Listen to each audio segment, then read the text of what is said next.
2023 ఈ బిల్లు నేను minorities welfare department నుంచి గ్రాంట్ ఎక్స్పెండిచర్ దాని గురించి ప్రాబ్లం అనుకుంటున్నారేమో మీరు. భారతీయ జనతా పార్టీ ఎప్పుడు మైనారిటీస్ గురించే మాట్లాడతాను.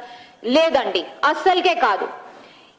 ఇది స్పెషల్లీ ఎందుకు దీని గురించి మాట్లాడవలసి వస్తుందంటే because it is dangerous to the welfare of Telangana and probably to the country. నేను ఒకసారి మీకు ఈ బిల్లు చదివి చూపెడతాను. In reference